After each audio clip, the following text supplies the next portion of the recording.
सपना। अरे उदास का है बारी हो? बस ऐसे ही। हरी कार्ड के कहा धनंजय, अब तू हमके भुला जा, काहे कि हमर शादी कहीं और होता। अरे तू पागल तलाव गलू हम कहाँ से ये सच है। अरे हमरा जिंदगी के का होई रे पगली हो काले चल जाईबू तू बदल जाईबू अपन हाथे पिया के मेहदी मल जाईबू अरे जा काले चल जाईबू तू बदल जाईबू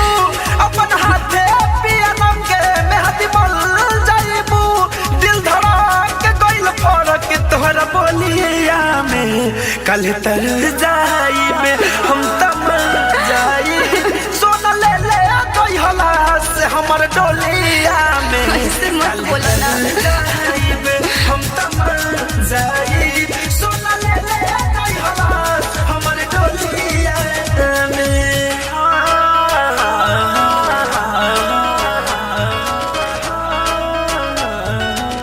मां रिकॉर्डिंग स्टूडियो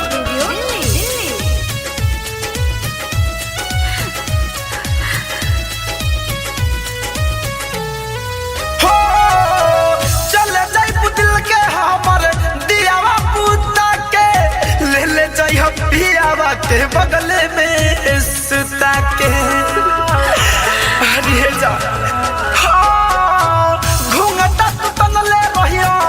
डाल के सरिया ऊपर से ओढ़ाई दी हऊ जरे चदरिया छुपाली हो लुकाली हो मन भर चेहरा के निहारली हो तू तार दिह पिया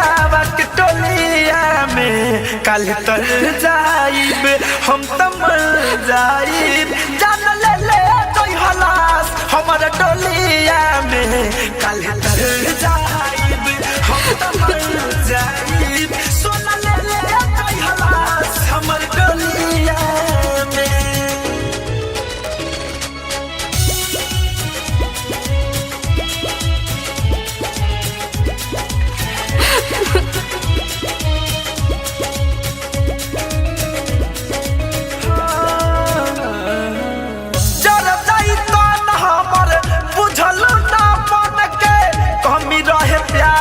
का धनंजय धर कन के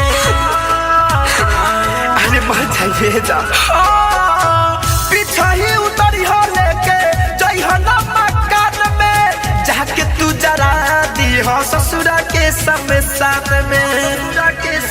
होके हु जाने ना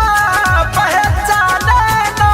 जाने अचार पटाग कपला गे ना तू रंगइबू कल तर जाइब हम तम जाइब सोना ले कोई हलास हमारे टोलिया में